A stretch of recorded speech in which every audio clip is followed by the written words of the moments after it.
Hey. Hello, everybody. It's a good Friday around here. How are you? I'm good. Julie, how you doing today? I'm great. We're talking mindsets. How are you? That's what we're talking about today. Oh, yeah. It's one of my favorite topics. Yeah. Compassion. Empathy. Yep, we're talking empathy today. Yeah. So if you've been tracking with us the last few weeks, we've been diving into mindsets, which, we're not just saying mindsets within your own head. We're saying mindsets that could be adopted as an organization that would lead to just really beautiful things happening in your organization, more collaboration, more innovation, more teamwork, more people leaning in.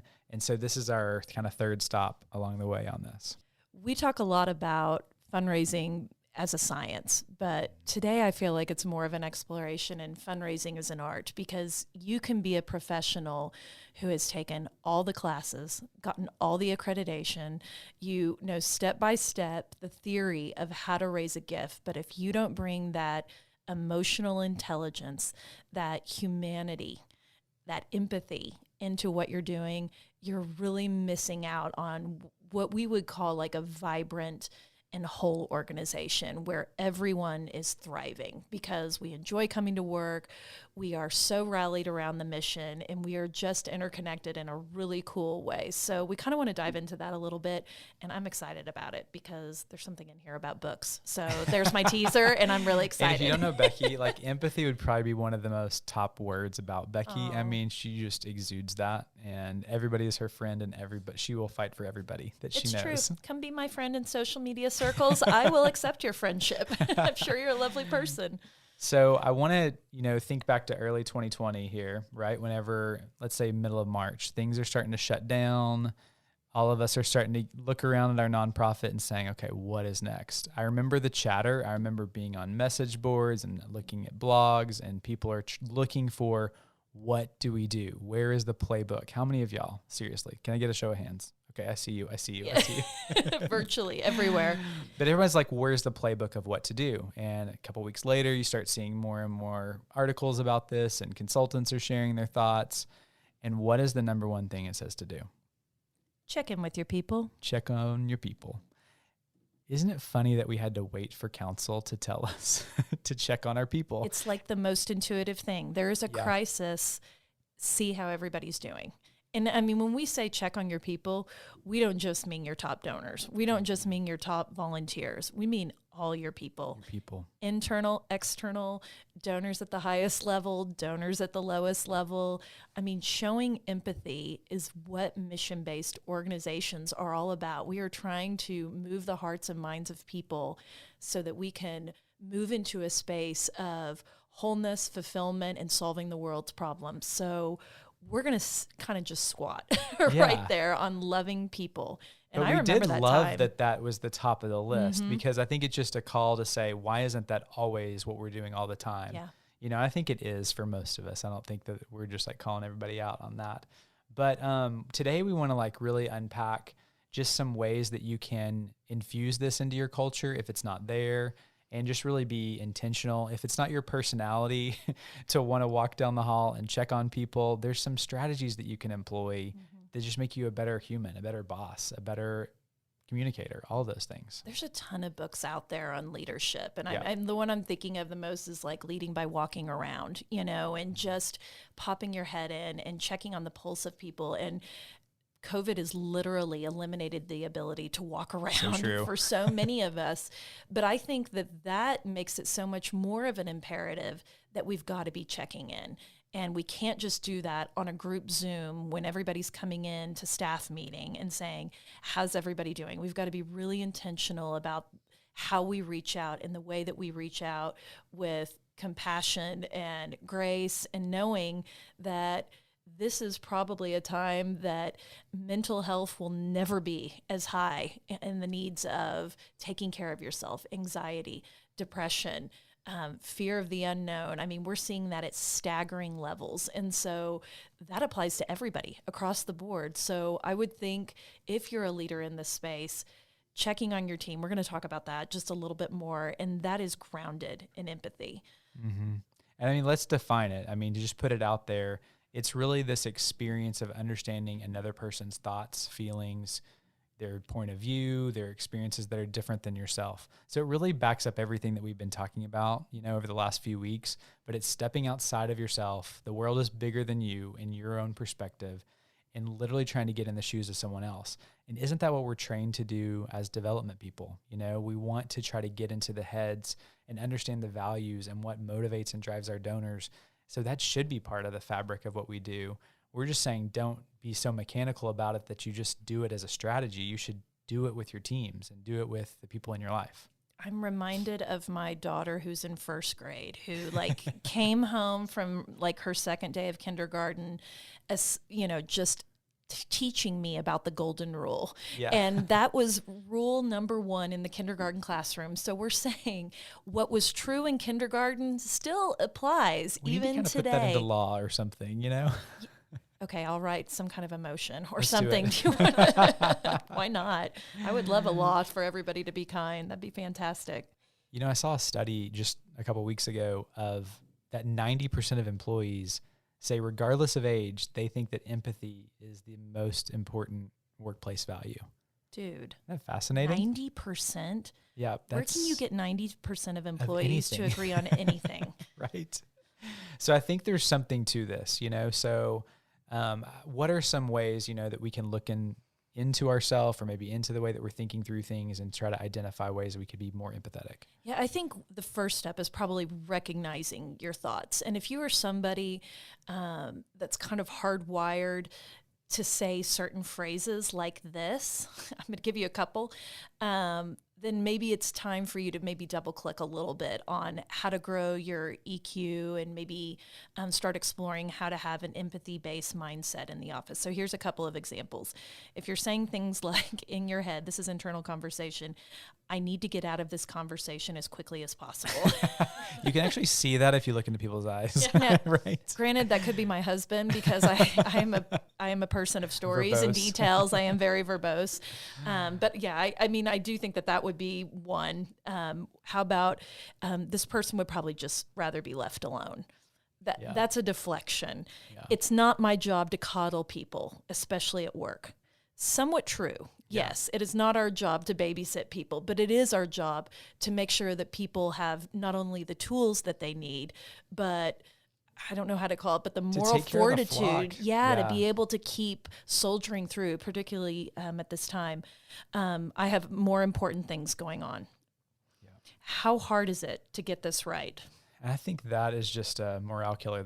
They have more important things going on, especially as you move up in leadership. You always have a ton of things on your plate, and it's never going to probably make sense time-wise to sit down. But that's why you have to acknowledge that and actually do it. It's such a solid point. And I think this last one is something that I have struggled with personally. If I don't say the right thing, I might make this worse.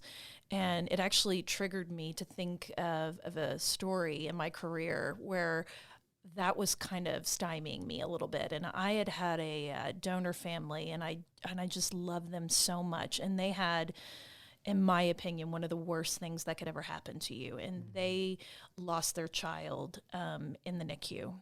It was a very premature birth, and their daughter struggled. And after about 2.5 weeks, she passed away. And so they came back a couple of months later and wanted to make a gift to the organization in her honor. And we had a lot of conversations about what that would look like.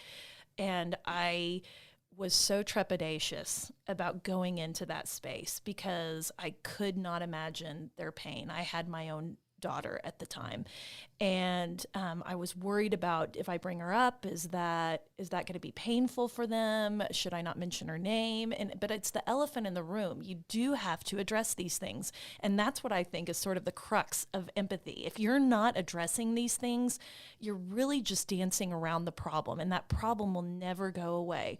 And so, as we kept talking, I really just tried to listen and ask questions. And I found out that they love having reasons to bring her up, to celebrate her. And it sort of morphed into this thing where every time they would come in every year to make this annual gift in honor of their daughter, they would be more jubilant. And then when we would talk about the expanse of what their gifts had done over time and the compounding effect of that reach, I remember the day that the mother looked at me and said, you know, she keeps living because you all keep finding ways to shine her light in other spaces of this organization. And I thought, oh my gosh, we've got to put her name on everything. And we did. When we put beads throughout the pediatric area for Beads of Courage, every bag told her story. You know, when we did bereavement counseling training with nurses and with pastors and clergy, we shared her story. And yes, it's a painful part, but they were so overjoyed at the hope that it kept providing for more and more people. And so that was just one example I could think of where dancing around it was not the right idea, but kind of heading straight into it in a way that was gentle, in a way that was caring. You can apply that, I think, across the board in just any situation that you're dealing with within your organization as you're dealing with people. What a beautiful example. And I mean, just even asking is going to open up the conversation. If they didn't feel comfortable, that would give them a chance to tell you that, point. right? Yes, yes. But I think if you haven't listened to Keaton's Kindness Club, I mean, when you're sharing that story, I can just picture Holly, his mom's face as she was being interviewed a few weeks ago, carrying on the legacy. Like, how beautiful is that when we step into these vulnerable places and conversations that we can celebrate legacies? So absolutely, that's what makes philanthropy so magical. So if you kind of have heard a couple of those things and your negative self-talk in your head, I mean, our recommendation would be to just kind of set some goals for yourself. Regularly check in with people, see if they need help. Find a way to just start feeling a little more comfortable with talking with someone who is upset or emotional.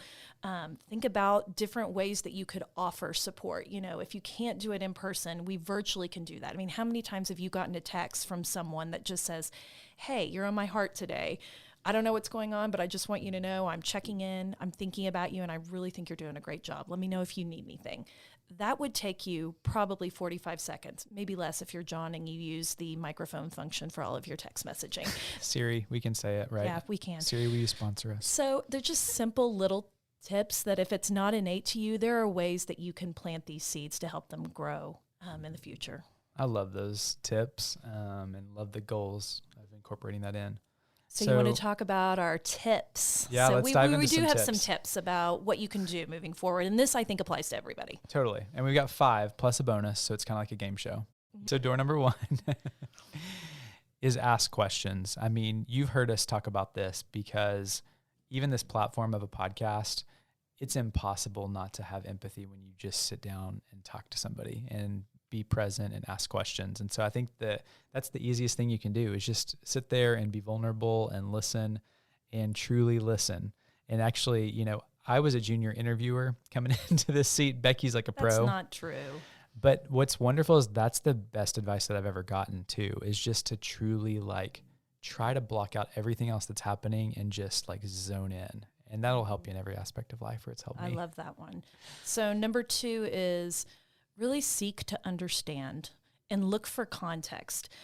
If you are someone who does not wear your heart on your sleeve, like Becky Endicott, who shares whatever is going on in my head and in my heart with anyone who's willing to listen, sorry, Mom and my husband, this is probably exhausting for you, then we really need to look for those contextual clues. You know, are people, are they quiet? Is there a distance there? Are they having trouble meeting deadlines? Like, I just think that there's a lot of ways that if you're not so busy in your own head, you can kind of look around, that can easily kind of bring up red flags. Totally.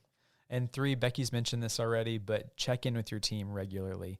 So if you're leading a flock of folks, then figure out that, you know, way to do that. Right now, it may be over Zoom, which is great. Maybe it's sending a text, but figuring out a way to do that regularly. Yes, because millions of people are practicing social distancing, billions of people, perhaps.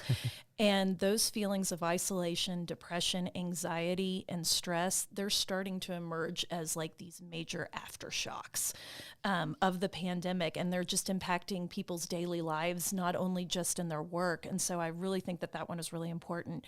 The 4th one is communicate, like using all of your senses, you know, looking for things that are nonverbal cues. You know, it can't just be, via text. It can't just be on Zoom. We have to really be mindful about, I guess you can't touch, not that sense, not right now, at least 6 feet apart. You can only see like a portion of people's faces. No too, kidding. So get good at reading eyes, or as Jon calls the smizing, and really just find a way to communicate with someone. If that's writing them a letter, if that's sending them a card, if it's some flowers. I mean, I don't know what it is. I know not everyone has empty pocketbooks, but there are very free and affordable things that you can do to make somebody know that you care about them. 100%.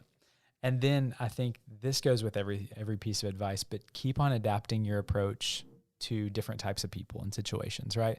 We don't all have the same love languages. We don't all have the same Enneagrams. And so I don't always like everybody being all up in my business, but maybe Becky really does love that. So there's a little bit of both, right? Yeah, I mean, I just think about anybody who's done personality analysis. I mean, Myers-Briggs was so big when I was first coming into the workplace, and I realized that my husband and I were almost polar opposite on everything, where I was a high feeler, he was a really high thinker. And so I really think if you know someone's personality type, whether that's Enneagram, whether that's Myers-Briggs, it could be DISC, it could be True Colors, like tap into that and understand how to connect with that individual. Okay, ready for the bonus? Yeah, you need to say it because you added it. No, this is for Becky. This is totally Becky.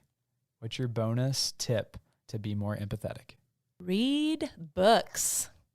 Especially fiction. I can't believe I'm saying it, but truly, I mean, what's better than putting yourself in the shoes of somebody a life that you'd never get to live? One of my favorite quotes from one of our guests was our elementary school librarian, Kirby McKenzie, out of Gaining Ground Literacy, and her talking about how opening a book, a piece of fiction for a child, and letting them get lost in going to different places, understanding different worldviews, understanding different cultures, coming to learn empathy again through story and through how you can emotionally connect with somebody, I thought was such a smart tip.